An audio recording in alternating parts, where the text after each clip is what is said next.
திருமறை கலாமன்றத்தின் ஸ்தாபகர் அருட்கலாநிதி நீயன்னா மரிய சீவிரடிகளாருடைய 4வது அமரத்துவ நினைவு நாளிலே நினைவு பேருரை ஒன்றினை நடாத்த கூடியிருக்கின்றோம். எனவே இந்த நிகழ்வுக்கு வருகை தந்த எல்லோருக்கும் எங்களுடைய மாலை வணக்கங்கள். மங்கள விளக்கேற்றலோடு இந்த நிகழ்வினை ஆரம்பிக்கின்றோம். எனவே மங்கள விளக்கினை ஏற்றி இந்த நிகழ்வினை ஆரம்பித்து வைப்பதற்கு நமது மறை மாவட்ட குருமுதல்வர் ஜெபரட்னம் அடிகளாரை அன்போடு அழைத்து நிற்கின்றோம். நன்றி. தொடர்ந்து இன்றைய நிகழ்வின் தலைவர் மதிப்புக்குரிய பேராசிரியர் சண்முகதாஸ் ஐயா அவர்களையும் திருமதி மனோன்மணி சண்முகதாஸ் அம்மா அவர்களையும் இணைந்து மங்கள விளக்கேற்ற அழைத்து நிற்கின்றோம். நன்றி. தொடர்ந்து இன்றைய நிகழ்விலே நினைவு பேருரையை நிகழ்த்த வருகை தந்திருக்கின்ற எங்கள் மதிப்புக்குரிய கலாநிதி திருமதி ஏஎன் கிருஷ்ணவேணி அம்மா அவர்களை மங்கள விளக்கேற்ற அழைத்து நிற்கின்றோம். தொடர்ந்து திருமறை கலாமன்ற இயக்குனர் அருட்திரு ஜெயசேகரம் அடிகளாரை அழைத்து நிற்கின்றோம்.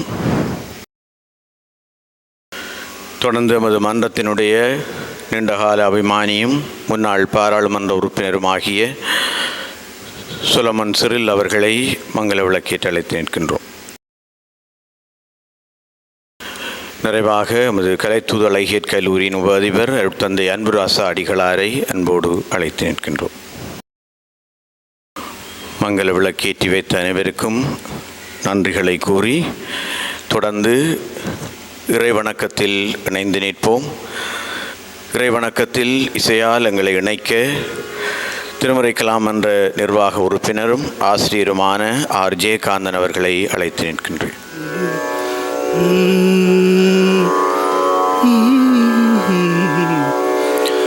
கற்பனைக்கு எட்டாத கவினமுதே உந்தன் பொற்பதத்தை போற்றுகின்றேன் இறை முதலே.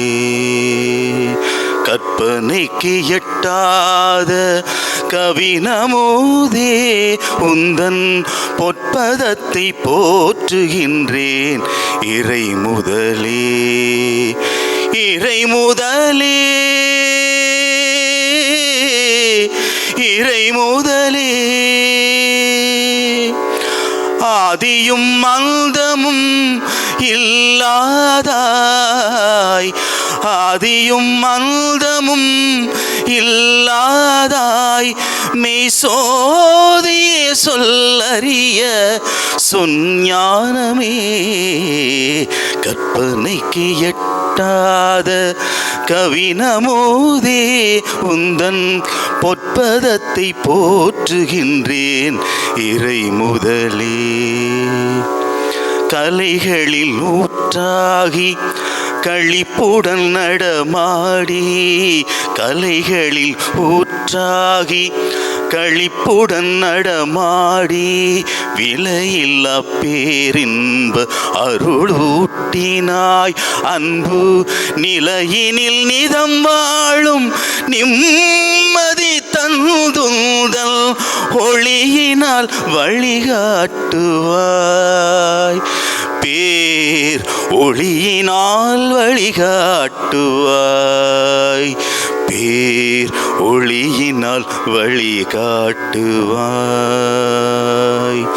கற்பனைக்கு எட்டாத கவினமுதே உந்தன் பொற்பதத்தை போற்றுகின்றேன் இறை முதலே. இறை முதலே, இறை முதலே. தொடர்ந்து இன்றைய நாளிலே நாங்கள் நினைவு கூறுகின்ற எமது திருமறை கலாமன்றத்தினுடைய ஸ்தாபகர் அருட்கலாநிதி நீயன்னா மரிய சீவிரடிகளாருக்கு ஒரு அஞ்சலிப்பா ஒன்று இசைக்கப்படுகிறது. அதனைத் தொடர்ந்து அவரது உருவத்துக்கு மாலை அணிவித்து இந்த நிகழ்வு ஆரம்பமாகும். எனவே அஞ்சலி பாவையும் நிகழ்த்த ஜெயகாந்தன் ஆசிரியர் அவர்களை அழைத்து நிற்கின்றோம்.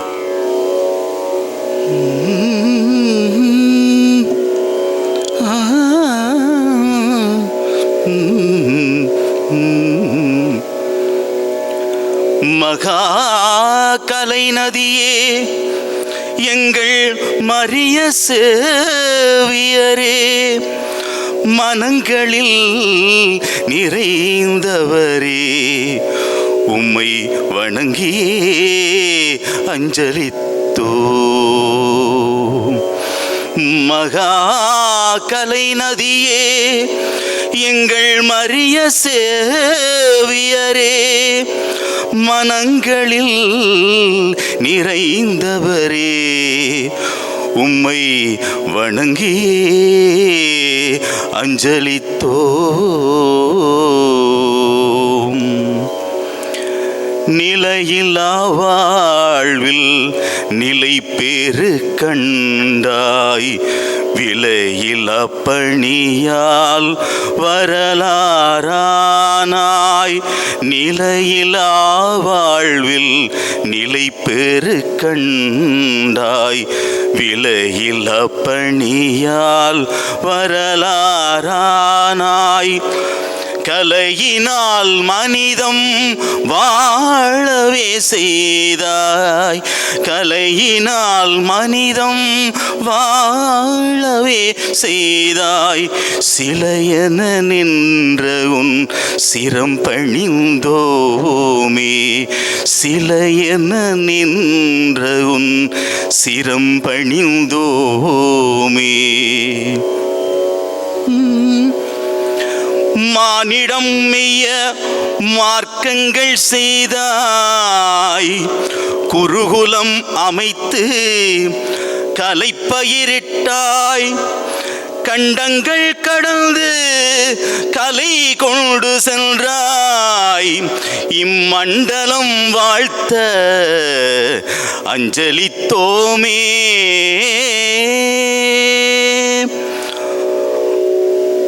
குருத்துவம் தரித்ததன் மகத்துவம் கண்டாய், அடுத்தவர் துயரை துடைப்பதில் மகிழ்ந்தாய். உரத்தொலி எழுப்பியே ஒற்றுமை கோதினாய், உரத்தொலி எழுப்பியே ஒற்றுமை கோதினாய். வரத்தினால் வாழ்ந்தவர் அஞ்சலித்தோமே, அஞ்சலித்தோமே. தூதனாய் கலை செய்த துயனே வாழி, தீதிலா பணிகளால் வாழுவாய் நீடு. தூதனாய் கலை செய்த துயனே வாழி, தீதிலா பணிகளால் வாழுவாய் நீடு. தேவனின் திருப்பதம் சேருவாய் சாந்தி, சேயராய் வேண்டியே வாழ்த்தினோம் சாந்தி சாந்தி.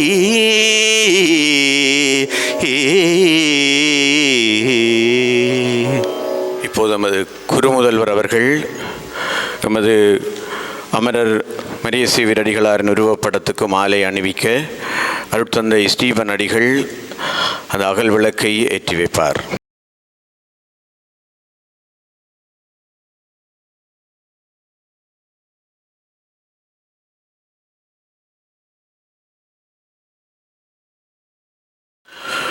நன்றி, அமர்ந்து கொள்வோம்.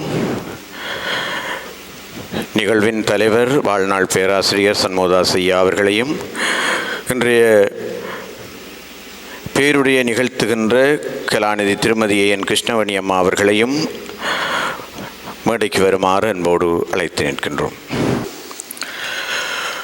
ஒரு குரவராய், கலைஞராய், தத்துவ ஆசிரியராய், படைப்பாளராய், பண்புமிக்க மனிதராய், ஆய்வாளனாய், அரங்கவியலாளனாய், பன்மொழி அறிஞனாய், பேச்சாளனாய், பேராசிரியனாய், கலாமன்றத்தின் ஸ்தாபகனாய், பல் தளத்திலும் பணியாற்றி பேருலகும் வாழ்த்த வாழ்ந்து விடைபெற்ற எமது கலைப்பிதா மரிய சேவியர் அடிகளாரின் 4வது ஆண்டின் நினைவுகளை சுமந்து நிற்கின்றோம். திருமறை கலாமன்றம் என்ற இந்த நிறுவனத்தை உருவாக்கி இன்று அது 60 ஆண்டுகள் காணுகின்ற நிலையிலே அவர் எங்களோடு இல்லாத நிலையிலும் அவர் நடந்து வந்த அந்த சுவடுகளை நாங்கள் இப்போது நினைத்து பார்க்கிறோம். அவருடைய வாழ்நாள் முழுவதையும் கலைக்காக அதிகமாக அர்ப்பணித்த ஒருவர், பல கலைஞர்கள் உருவாகுவதற்கு களம் அமைத்த ஒருவர். இன்று அவர் எங்கள் மத்தியிலே இல்லாதவிடினும் அவருடைய இந்த அமரத்துவ தினத்தை நினைவுகூரத்தக்க வகையிலே வருடந்தோறும் இந்த நினைவு பேருரை ஒன்றை நடாத்துவதற்கு நாம் தீர்மானித்தோம். இந்த 4வது ஆண்டிலே இந்த முதலாவது நினைவு பேருரை எமது வைர விழாவாகிய இந்த ஆண்டிலே ஆரம்பித்து வைக்கப்படுகிறது. ஆகவே இந்த முதலாவது நினைவு பேருரை நிகழ்வுக்கு வருகை தந்திருக்கின்ற உங்கள் ஒவ்வொருவரையும் திருமறை கலாமன்றத்தின் சார்பாக வரவேற்பதிலே பெரும் மகிழ்ச்சி அடைகின்றேன்.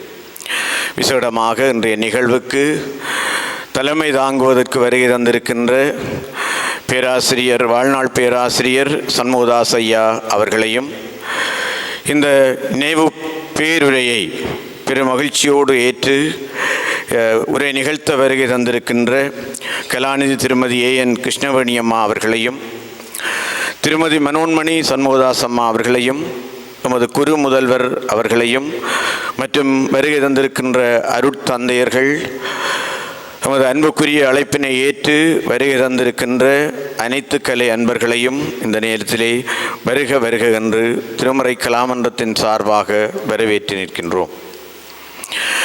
மரிய சேவியர் அடிகள் வாழ்நாள் முழுவதிலும் ஒரு ஆய்வாளனாகவும் திகழ்ந்தான். அவருடைய உரையாடல்களிலும் அவருடைய கலைப்படைப்புகளிலும் எப்போதும் ஒரு ஆய்வுக்குரிய பின்புலம் இருக்கும். இதனையும் அவர் திருப்பி கேட்பது, அதற்குள்ளே இருக்கின்ற விடயங்களை விமர்சனத்தோடு உரையாடுவது எப்போதுமே அவரிடம் இருக்கின்ற ஒரு வழக்கு. அவருக்குள்ளாலே நாங்கள் உருவாகி ஒரு படைப்பை முன்வைக்கின்ற போது முதலில் நாங்கள் அவரை திருப்திப்படுத்த வேண்டும் என்கின்ற பயன்தான் எங்களுக்கு இருக்கும். அந்த வகையிலே அந்த படைப்பிலே ஒவ்வொரு விடயங்களுக்கும் மிக நுணுக்கமான விளக்கங்களை கேட்பார். எப்போதும் அவர் ஒரு ஆய்வு கண்ணோட்டம் உள்ள ஒருவர்.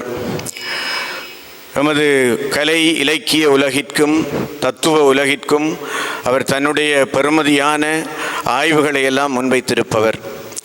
எனவே எங்களுடைய மண்ணுக்கு எங்களுடைய கலை பண்பாடு சார்ந்த வகையிலே தேவைப்படுகின்ற ஒரு ஆய்வு சார்ந்த ஒரு விடயத்தை வருடந்தோறும் நாங்கள் நிகழ்த்தினால் என்ன என்ற அந்த ஆர்வத்திலே எழுந்ததுதான் இந்த நினைவு பேருரை. முதலாவது பேருரையை நாங்கள் உண்மையிலே அவருடைய ஒரு கலாநிதிப்பட்ட ஆய்வாக இருந்தது. தமிழர்களினுடைய தத்துவமாக சைவ சித்தாந்தத்தை கொள்ளுகின்ற அவருடைய ஒரு கொள்கை. அதன் ஊடாக அந்த அவருடைய ஆய்வு கட்டுரை, அதனைத் தொடர்ந்து அவர் மேற்கொண்ட சைவ சித்தாந்த ஆய்வு வட்டம், அது தொடர்பாக அவர் எழுதிய புத்தகங்கள் போன்ற பலவும் அவருக்கு வரவேற்பையும் விமர்சனங்களையும் சம அளவிலே தந்தது. ஆனாலும் அவர் தன்னுடைய கொள்கையிலே உறுதிப்பாடோடு இருந்தார். அவர் சைவ சித்தாந்தம் தொடர்பான ஒரு அடிப்படையை வைத்துக்கொண்டு இந்த முதலாவது ஆய்வு பேருரையை நாங்கள் நிகழ்த்தலாம் என்றுதான் எங்களுடைய ஏஎன் கிருஷ்ணவேணி அம்மா அவர்களை அணுகினோம். மரிய சேவியர் அடிகள் இங்கிருந்த காலத்திலே அவருடைய இந்த சைவ சித்தாந்த துறைக்கு ஆக்கமும் ஊக்கமும் கொடுத்தவர்களில் அவரும் ஒருவர். நமது தந்தையோடு மிக நெருக்கமான அன்பை பேணி வந்த ஒருவர். அவருடைய இந்த சைவ சித்தாந்தம் தொடர்பான பல செயல்பாடுகளுக்கு அவரும் ஒரு ஊக்க சக்தியாக இருந்தவர். ஆனால் அம்மா அவர்கள் ஒரு அதிகமாக அவர் கலைத்துறை சார்ந்த வகையிலே இருந்ததனால் இவை எல்லாவற்றையும் இணைத்தே பொதுவாக அழகியல் சார்ந்த வகையிலே அழகியல் ஒரு ஆன்மீக நிலை நோக்கு என்ற ஒரு தலைப்பை அவர் எடுத்திருந்தார். மிக பொருத்தமான ஒன்றாக நாங்களும் நினைத்தோம். எனவே இன்று அந்த நினைவுரை இப்போது வழங்கப்பட இருக்கிறது. கலைவழி இறை பணி என்று திருமறை கலாமன்றத்தின் விருது வாக்காக அவர் 60களிலே இது ஆரம்பித்த போதே அந்த விருது வாக்கை முன்வைத்திருந்தார். கலை வழியாக இறைபணி என்பதை வைத்துக்கொண்டு பலர் ஒரு காலகட்டத்திலே விமர்சனம் கூட செய்தார்கள். நாங்கள் கலை வழியாக சமூக பணி செய்கிறோம், நீங்கள் இறைபணி செய்கிறீர்கள் என்று. இறைபணி என்பது ஒரு எல்லாத்தையும் கடந்து நிற்கின்ற ஒன்று அல்ல. நீங்கள் சொல்லுகின்ற சமய பணியும் அந்த இறைபணிக்குள் தான் இருக்கிறது என்று அவர் விளக்கம் சொல்வார். எனவே கலையை அவர் உண்மையிலே ஒரு ஆன்மீக நோக்கு நிலையிலே வைத்திருந்த ஒருவர். எனவே அழகியலை ஒரு ஆன்மீக நோக்கு நிலையாக எங்களுடைய கலாநிதி திருமதி A.N. கிருஷ்ணவேணி அவர்கள் நோக்குகின்ற ஒரு நினைவு பேருரையாக இன்றைய நிகழ்விலே இந்த நினைவு பேருரை அமைந்து நிற்கின்றது. எனவே எங்களுடைய இந்த வேண்டுதலை ஏற்று இந்த ஆய்வினை செய்து இந்த கட்டுரையை உருவாக்கி இன்று படிக்க வந்திருக்கின்ற எங்கள் மதிப்புக்குரிய யாழ்ப்பாண பல்கலைக்கழகத்தினுடைய ஓய்வு நிலை பேராசிரியரும் நுண்கலைத்துறையின் முன்னாள் தலைவரும் ஆகிய கலாநிதி திருமதி A.N. கிருஷ்ணவேணி அம்மா அவர்களுக்கு எங்களுடைய நெஞ்சு நிறைந்த நன்றிகளை தெரிவித்து நிற்கின்றோம். நினைவு பேருரை என்றவுடன் எங்களுக்கு முதலிலே வந்தது எங்களுடைய பேராசிரியர் சண்முகதாஸ் அவர்களுடைய நினைவு. பேராசிரியர் அவர்கள் எமது தந்தையோடு மிக நீண்ட கால தொடர்பை கொண்டவர். கலை இலக்கியம் அறிவுபூர்வமான சிந்தனைகளோடு அவர் நடுக எங்களோடு பயணித்தவர். எங்களுடைய தமிழ் விழாக்கள், இலக்கிய விழாக்கள் எல்லாவற்றிலும் அவர் ஒரு முக்கிய விருந்தினராக இருப்பார். எனவே இந்த ஆய்வரங்கிற்கும் அவர் தலைமை தாங்குவது பொருத்தமாக இருக்கும் என்று நாங்கள் தொலைபேசி மூலமாகத்தான் கேட்டபோது அவர் மறுப்பில்லாமல் எனக்கு அன்றைக்கு ஃப்ரீயாக இருந்தால் கட்டாயம் வருவேன் என்று சொன்னார். உண்மையிலேயே மிக பொருத்தமான ஒரு தலைமைத்துவம் இன்றைய நாளிலே அமைந்திருக்கிறது. எனவே பேராசிரியர் அவர்களுக்கும் எங்களுடைய நெஞ்சு நிறைந்த நன்றிகளை தெரிவித்து நிற்கின்றோம். எனவே வருடந்தோறும் கலை இலக்கிய பொருண்மைகளிலே இந்த ஆய்வு பேரறையை நாங்கள் நடாத்துவது நினைத்திருக்கின்றோம். இது தொடர்பான ஆலோசனைகளும் உங்களிடம் எதிர்பார்க்கப்படுகிறது. எனவே இன்றைய இந்த நினைவு பேருரையின் தலைமை உரையினை நிகழ்த்தி அதனைத் தொடர்ந்து நமது உரையாளரை பற்றிய அறிமுகத்தையும் நிகழ்த்துமாறு எங்கள் பெரும் மதிப்புக்குரிய வாழ்நாள் பேராசிரியர் சண்முகதாஸ் ஐயா அவர்களை அன்போடு அழைத்து நிற்கின்றோம். என்னை நன்றாக இறைவன் படைத்தனன் தன்னை நன்றாக தமிழ் செய்யுமாறு இந்த நினைவு பேருரை விழாவிலே பங்கு பற்றி சிறப்பு செய்கின்ற மறை மாவட்ட குரு ஜெபரட்னம் அடிகளார் அவர்களே, திருமறை கலாமன்றத்தில் தலைவர் வணக்கத்துக்குரிய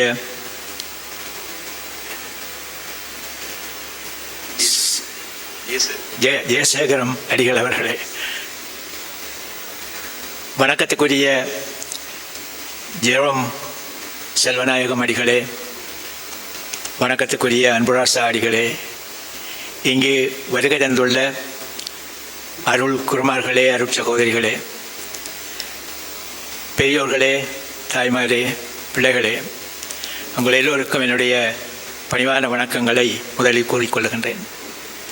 இந்த நல்ல நிகழ்ச்சிக்கு தலைமை தாங்கும்படி அழைத்தமைக்கு முதலில் என்னுடைய நன்றியினையும் கூறிக்கொள்ளுகின்றேன். நம்மிடையே 2 தூதர்கள் இருந்தார்கள்.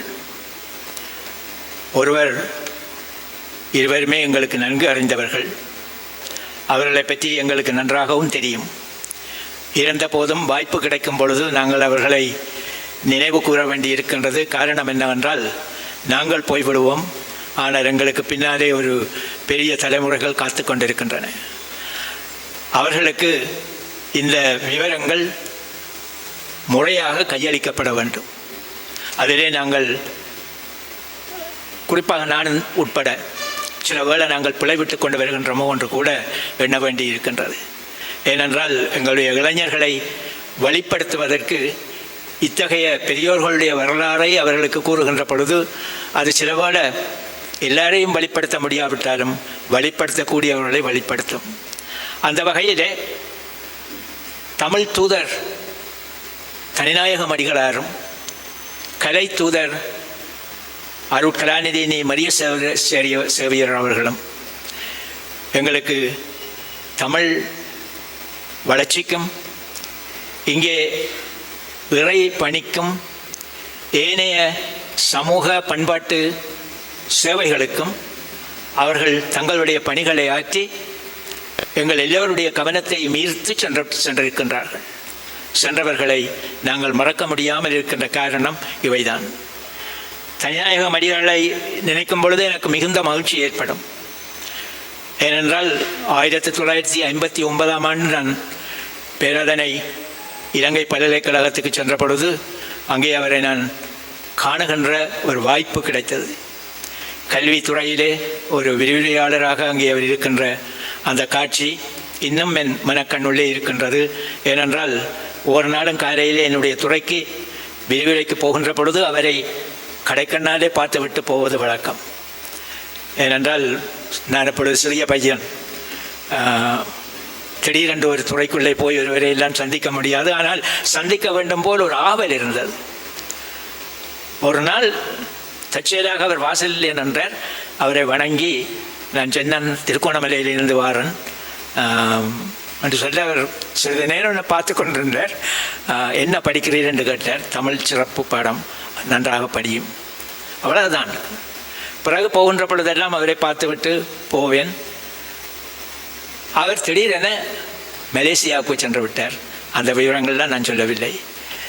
எனக்கு தெரியும் அவர் மலேசியாவுக்கு போகின்றார் என்று அங்கே உள்ள பலர் சொன்னார்கள். என்னுடைய இளங்கலை பட்டம் தேர்ச்சி முடிந்தது. எனக்கு முதலாவது பிரிவு கிடைத்தது. அது முடிந்த உடனே எனக்கு ஒரு செய்தி வருகின்றது. பேராசிரியர் தம்பையா பிள்ளை என்று புவியியல் பேராசிரியர் பல்கலைக்கழகத்திலே, அவர் ஒரு நாள் துறைக்கு தேடி வந்து, நான் அப்பொழுது ஒரு தற்காலிக விரிவுரையாளராக இருந்தேன், கூட்டிக் கொண்டே வெளியிலே சொன்னார், எங்களுடைய ஃபாதர் தனிநாயகம் அவர்கள் மலாயா பல்கலைக்கழகத்திலே இந்திய துறை, அந்த இந்தியவியல் துறைக்கு தலைவராக இருக்கின்றார். யாரோ ஒரு பையன், ஒரு இந்து பையன், அவர் இந்து பையன் என்று சொன்னார், இந்து பையன் தமிழ் துறையிலே, அவருக்கு பேர், என்னுடைய பேர் நான் சொல்லவில்லை, அவரை உடனடியாக மலாயாவுக்கு அனுப்பி வையுங்கள் எங்களுடைய துறைக்கு விரிவுரையாளராக. என்னவோ தெரியாது, என்னுடைய தவக்குறைவோ என்னவோ தெரியவில்லை, நான் அதுக்கு போக முடியாத கஷ்டங்கள் எனக்கு இருந்தன, என்னுடைய குடும்ப கஷ்டங்கள். அவரை பிறகு திரும்ப திரும்ப பல தடவை சந்திக்கிற வாய்ப்பு, இந்த பல நிகழ்ச்சிகளிலே அவரை சந்தித்திருக்கின்றேன். 3வது உலகத்தமிழராட்சி மாநாடு பாரிஸில் நடைபெற்றிருந்தது. அதை அடிகளார் தான் ஒழுங்கு பண்ணியிருந்தார். நான் அப்பொழுது எடின்பரோ பல்கலைக்கழகத்திலே படித்து கொண்டிருக்கின்றேன். அவர் அங்கே வந்திருந்தார். அவருக்கு தெரியும் நான் அங்கே இருக்கின்றேன் என்று. மொழியியல் துறைக்கு வந்து என்னையும் கூட்டிக் கொண்டு அங்கே உள்ள பேராசிரியர்களை இந்த 3வது உலகத்தமிழராட்சி மாநாட்டுக்கு அழைப்பதற்கு அவ்வாறு அழைத்த பின்னர் எனக்கு சொன்னார், உமக்கு எல்லா ஒழுங்குகளும் செய்திருக்கின்றேன், பாரிஸிலே வந்து மாநாட்டிலே பங்கு பெற்றி போக வேணும். எனக்கு சிரிப்போடு சொன்னேன், சுவாமி கரும்பு தின்ன கைக்கூலி வேணுமா, நான் கட்டாயம் வருவேன் சொல்லி. பின்னர் அவர் ஓய்வாக இருக்கின்ற வேளையிலே அவரை சென்று நானும் என்னுடைய துணைவியாரும் சந்திப்பது வழக்கம். அவருடன் இருந்த அந்த தொடர்பு மிக மிக மகிழ்ச்சியான காலங்களாக எனக்கு இருந்தன. இப்பொழுதும் அவரால் ஈர்க்கப்பட்டு என்னுடைய கற்கை நெறிகள் ஏனையவை கூட எனக்கு வழிகாட்டி கொண்டு இருக்கின்றன. மற்றவர் என்னுடைய வணக்கத்துக்குரிய அருட்கலாநிதி நீ மரிய சேவியர் அவர்கள். அவரை நினைக்கின்ற பொழுது எனக்கு சில பொது விடயங்களை எண்ணி மகிழ்கின்றேன். ஒன்று என்னவென்றால், எனக்கும் அவருக்கும் இடையிலே ஒரு மாதம்தான் வித்தியாசம். அவர் பிறந்தது டிசம்பர் மாதம் 12ஆம் தேதி 1939ஆம் ஆண்டு. நான் பிறந்தது ஜனவரி மாதம் 2ஆம் தேதி 1940ஆம் ஆண்டு. இடையில சரியாக ஒரு மாத வித்தியாசம். ஆனால் எனக்கு அவர் மூத்தவர் என்றது, வயதாலே இளையவராக இருந்தாலும் அவர் மூத்தவராகத்தான் இருந்திருப்பார். 1960ஆம் ஆண்டு 61ஆம் ஆண்டு ரோம் நாட்டிலே உள்ள தமிழ் சங்கத்துக்கு அடிகளார் தலைவராக இருந்திருக்கின்றார். அதை படித்த பொழுது எனக்கு மகிழ்ச்சியாக இருந்தது. என்றால் அதே ஆண்டு 60-61ஆம் ஆண்டு பேராதனை இலங்கை பல்கலைக்கழகத்திலே தமிழ்ச்சங்கத்தினுடைய தலைவராக நான் அப்பொழுது அங்கே பணியாற்றி கொண்டிருக்கின்றேன். எல்லாம் ஒரு ஒற்றுமைதான். அடிகளாருடைய இறை பணியை பார்த்தோம் என்றால், தன் 12வது வயதிலே அவர் குறுமடத்திலே சேர்ந்தவர். இறையியல் கல்வி பயிற்சி அவர் பெற்றவர். 1962 குருவானவராக திருநிலைப்படுத்தப்பட்டார். அதன் பின்னர் அச்சுவேலி, மன்னார், கிளிநொச்சி, குருநகர், உரும்பிராய் போன்ற இடங்களிலே பங்கு தந்தையாக அவர் பணியாற்றி இருக்கின்றார். அவர் பெற்ற கல்வி 1970 ரோமிலே இளங்கலை, முதுகலை, இறையியல் உயர் பட்டங்களை அவர் பெற்றிருக்கின்றார். மதுரையிலே வித்துவான் பட்டம் பெற்றவர். லண்டனில் வரலாற்று துறையிலே கலாநிதி பட்டம், ஜெர்மனியிலே சைவ சித்தாந்தத்தில் கலாநிதி பட்டம் பெற்றவர். 2010 யாழ்ப்பாண பல்கலைக்கழகம் அவருக்கு கௌரவ கலாநிதி பட்டம் வழங்கி சிறப்பு செய்தது. 2019 டான் தொலைக்காட்சி சாதனை தமிழன் என்ற விருது அவருக்கு வழங்கியது. 2020 நாடக கீர்த்தி என்று அரசு அவருக்கு விருது வழங்கி சிறப்பு செய்தது. இப்படியான பல விருதுகளை பெற்ற அடிகளார் அவர்கள், அவரை இந்த உலகம் என்றும் நினைவு கூற இருப்பது அவருடைய கலைப்பணியுமாகும். ஏனைய பணிகளுடன் கலைப்பணிக்கு முக்கியத்துவம் கொடுக்க வேண்டி இருக்கின்றது. அவருடைய கலைப்பணியிலே 3 என்னை மிகவும் கவர்ந்தன. ஒன்று, 1965 உரும்பிராயிலே அவர் தொடக்கிய இந்த திருமறை கலாமன்றம். அந்த திருமறை கலாமன்றத்தை அமைத்து அதை உலக புகழ்பெற்றதாக ஆக்கிய அந்த விடயம் மிக மிக உயர்ந்த ஒரு விடயம் என்பதை ஆய்வாளர்கள் உணர்வார்கள், வரலாற்று மாணவர்கள் உணர்வார்கள். நாங்கள் அதை உணர்ந்திருக்கின்றோம். இரண்டாவது, திருப்பாடுகளின் காட்சிகளை அற்புத நாடக உருவாக்கங்களாக ஆக்கிய பெருமை அவரிடம் உண்டு. நாங்கள் அதை பார்த்திருக்கோம். பார்த்த பொழுது நாங்களே மெய் சிரித்து அந்த காட்சிகள், ஜான்சன் அவரை சார்ந்தவர்கள் பலர் அதிலே இருந்தார்கள். அத்தகைய மிக மிக நாடக நுணுக்கம் வாய்ந்தவையாக ஒரு காட்சி எனக்கு இன்னும் எனக்கு என்னென்னா, நான் சிறுவயதிலிருந்தே திருக்கோணமலையிலே இந்த பாஸ்க்கு இதுக்கு போய் வழக்கம். ஒரு நாளும் தவற விட மாட்டேன். அது நடக்கிற காலங்கள்லாம் போய் பழைய அதை பார்த்து ரசித்திருக்கின்றேன். அதன் விளைவோ என்னவோ தெரியாது, 2 துறைகளிலிருந்து என்னிடம் வந்தார்கள் 2 மாணவர்கள். ஒரு பொம்பளை பிள்ளை டவஹால் நாடக அரங்க கல்லூரியிலிருந்து வந்தால் தன்னுடைய ஆய்வு கட்டுரைக்கு உடக்கு பாஸ் அது பற்றி எழுத போகணுன்னு சொல்லி. உடக்கு பாஸ் பற்றி நான் பெரிதாக அதிலே நிபுணத்துவம் வாய்ந்தவன் அல்ல, ஆனால் படித்திருக்கிறேன், பார்த்திருக்கிறேன். ஆனால் பேசாலையில் உள்ள உடக்கு பாஸ் பற்றி அந்த இன்னொருவர் வந்தார், MA தமிழ் படித்தவர். அவரும் இதை உடக்கு பாஸ் செய்ய வேணும் என்று வந்தார். அப்போ எனக்கு இலேசா இருந்து 2 பேரும் ஒரே நேரத்தில் அந்த விடயத்திலே அவருடைய ஆய்வுக் கட்டுரையை பார்க்கின்ற வாய்ப்பு கிடைத்தது. அதிலே உள்ள நுணுக்கங்கள் இவற்றை இன்னும் ஆய்வு செய்வதற்கு இருக்கின்றன என்று நான் நம்புகின்றேன். அந்த வகையிலே தான் இந்த அடிகளார் அவர்கள் இந்த திருப்பாடுகளின் காட்சிகளை அற்புத நாடகங்களாக உருவாக்கி தந்த பொழுது அவை ரசனைக்குரியனவாகவும் சிறப்பாகவும் அமைந்தன. மூன்றாவது, 1997 13 பேர் அடங்கிய ஒரு நாடக குழு ஒன்றினை தன் தலைமையிலே கூட்டிச் சென்று ஐரோப்பாவிலே 20 நாட்களாக நாடகங்களை மேடையேற்றி நாடு திரும்பினார்கள். அந்த கடைசியை கவனியுங்கோ, நாடு திரும்பினார்கள். என்ன என்றால், இப்படியான ஒரு காரியம் செய்வது மிக மிக கஷ்டம். அடிகளார் ஒரு துறவி என்ற காரணத்தினாலே அதை செய்யக்கூடியதாக இருந்தது. ஒரு அறிஞர் என்ற காரணத்தினாலே செய்யக்கூடியதாக இருந்தது. இறை பணியிலே நம்பிக்கை உடையவராக இருந்தபடியால் அதை செய்யக்கூடியதாக இருந்தது. ஏனென்றால் அந்த காலத்திலே தான் எங்களுடைய இளைஞர்கள் பலர் இப்படி ஒரு வாய்ப்பு கிடைத்தால் சில வேளை மந்தையில் இருந்து விலகி போன ஆடுகள் மாதிரி 1-2 தப்பி போகக்கூடும். அப்படி தப்பி போனால் எவ்வளவு கஷ்டமாக இருந்திருக்கும்.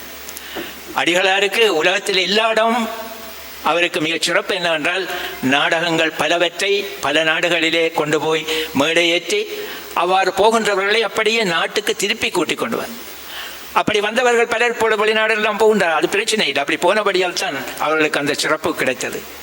இந்த வகையிலே அடிகளாருடைய இந்த பணிகள் மிக மிக அதாவது சிறப்பான பணிகளாக விதந்து பேசக்கூடிய ஒரு பணிகளாக அவை அமைகின்றன. இத்தகைய ஒரு பெரும் நாடக பேராசனுக்கு, ஒரு பெரும் மறை கல்வி பேராளருக்கு, இறைப்பணி பெரும் துறவிக்கு, சாதனை தமிழனுக்கு உயர் மதிப்பினையும் அதே உயர் வணக்கத்தினையும் தெரிவிக்க அவருடைய நினைவு உரையை நிகழ்த்த உள்ளார் ஓய்வு நிலை பேராசிரியர் கலாநிதி திருமதி கிருஷ்ணவேணி நோபர்ட் அவர்கள். பண்பாடு, சமயம், அழகியல், மெய்யியல் ஆகியவற்றிலே நல்ல பயிற்சியுடையவர் கிருஷ்ணவேணி அவர்கள். என்னிடம் படித்தவர் பல்கலைக்கழகத்திலே. அதனாலே மிகவும் மகிழ்ச்சியாக இருக்கின்றது அவர் இந்த விடயத்தை பற்றி பேசுகின்றார். அழகியல் ஒரு ஆன்மீக நோக்கு. உலக எல்லாருக்கும் உரிய விடயம் அழகியல். ஆன்மீக நோக்கு எல்லா சமயங்களிலேயும் உண்டு. ஒரு வகையிலே ஒரு பெரிய விடயம் அந்த ஆன்மீக நோக்கு பற்றி அவர் எடுத்து சொல்ல இருக்கின்றார். எல்லா சமயங்களையும் உண்டு. ஆனால் எனக்கு தெரிந்த சமயத்திலே ஒரு ஒரு ஒரு உதாரணம் சொல்லிவிட்டு அவரை பேருரைக்கு அழைக்கின்றேன்.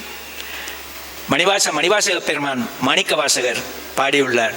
டாக்டர் போப்பதனை ஆங்கிலத்திலே மொழிபெயர்த்திருக்கின்றார். மலையரசன் பொற்பாவை வானுதலால் பெண்திருவை உலகறிய தீவேட்டான் என்னும் அது என்னேடி. உலகறிய தீவுகளால் ஒளிந்தனேல் உலகில் உள்ள கலைமலிந்த பொருட்கள் எல்லாம் கலங்கிவிடும் காணேடி. ரெண்டு பெண்களுக்கு இடையே ஒரு சம்பாஷணையாக ஒரு பெண் கேட்கிறாள், உன்னுடைய கடவுள் மலையரசன் பொற்பாவை வானுதலால் பெண் திருவை, மலையரசனுடைய மகளாகிய பெண்ணினை உலகறிய தீவேட்டான் என்னும் அது காணேடி. அவர் உங்களுடைய கடவுள் என்றால் எல்லாம் துறந்தவர் என்றெல்லாம் சொல்றியே, அவர் எப்படி இந்த திருமணத்தை செய்து கொண்டார்? அதுவும் மறைவாக செய்திருந்தாலும் பரவாயில்லை. இது உலகமெல்லாம் அறியும்படியாக செய்திருக்கின்றார். அதுக்கு மற்ற பெண் மறுமொழி சொல்லுகின்றால், உலகறிய தீவுகளால் ஒளிந்தனர். தீவட்டல் திருமணம் செய்து கொள்ள உலகம் அறியும்படியாக அந்த திருமணத்தை அவர் ஏன் செய்தார் என்றால், இந்த உலகத்திலே உள்ளவர்களும் அதை செய்ய வேண்டும் என்பதற்காக. அப்படி செய்யாவிட்டால் என்ன நடக்கும் என்றால், கலை மலிந்த பொருட்கள் எல்லாம் கலங்கிவிடும். ஆடிப்பாடி வேலை செய்தால் அலுப்பு இருக்காது, ஆணும் பெண்ணும் சேராவிட்டால் அழகு இருக்காது. அந்த அழகு அப்பொழுதுதான் தெரியும். அந்த அழகியலை மெய்யியலூடாக கற்றவர்கள் இருக்கின்றார்கள். அதனை பல்வேறு கலை சார்பாக விளக்குகின்றவர் இருக்கின்றார்கள். இன்றைக்கு கிருஷ்ணவேணி அவர்கள் ஒரு ஆன்மீக நோக்கிலே இந்த அழகியலை எங்களுக்கு கூற இருக்கின்றார். அவருடைய உரையை கேட்டு மகிழ வேண்டும் என்று கேட்டுக்கொண்டு அவரை தன்னுடைய உரையாற்றும்படி அன்புடன் கேட்கின்றேன். நன்றி, வணக்கம். அழகியல் ஒரு ஆன்மீக நோக்கு நிலை என்ற ஒரு அழகான நினைவு பேருரையை எங்கள் மதிப்பார்ந்த கலாநிதி திருமதி ஏஎன் கிருஷ்ணவேணி அம்மா அவர்கள் நிகழ்த்தினார்கள். உண்மையில் எங்களுடைய மெரிய சீவர்களுடைய ஆத்மா இங்கே மகிழ்ச்சியோடு இதை பார்த்து கொண்டிருக்கும் என்று நினைக்கின்றேன். அவர் இவ்வாறான விடயங்களிலே கரைந்து போவார். இவ்வாறான அறிவு சார்ந்த விடயங்களுக்குள் அவருக்கு மிக விருப்பமாக இருந்த விடயத்தை மிக சிறப்பாக எங்கள் மத்தியிலே முன்வைத்திருக்கக்கூடிய என் கிருஷ்ணவேணி அம்மா அவர்களுக்கு எங்களுடைய நெஞ்சு நிறைந்த நன்றிகளை கூறுவதோடு, எங்களுடைய மன்றம் சார்ந்து அவரை இப்போது பொன்னாடை போத்து கௌரவிக்க விளைகின்றோம். கலைத்துறை அழகியற் கல்லூரியினுடைய அதிபர் திருமதி அஞ்சலா அல்போன்ஸ் அவர்கள் இப்போது அவரை பொன்னாடை போத்து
மிக ஆழமான நல்ல உரை, மேலத்தேய கீழத்தேய அழகியல் கோட்பாடுகள், கருத்துக்கள் இவற்றையெல்லாம் எங்களுக்கு விளக்கமாக சொல்லி அவற்றின் பின்னணியிலே எங்களுக்கு வணக்கத்துக்குரிய அடிகளார் மரிய சேவியர் அவருடைய பணி என்ன வகையிலே துலங்குகின்றது என்பதை நாம் எல்லோரும் விளங்கிக் கொள்ளக்கூடியதாக தன்னுடைய இந்த நினைவு சொற்பொழிவிலே அவர் கூறியிருப்பது மிகவும் பாராட்டத்தக்கதாகவும் வரவேற்கத்தக்கதாகவும் அமைகின்றது என்று கூறி அவருக்கு உங்கள் எல்லோருடைய சார்பிலும் பாராட்டுக்களையும் வாழ்த்துக்களையும் கூறி நிறைவு செய்கின்றேன். நன்றி, வணக்கம்.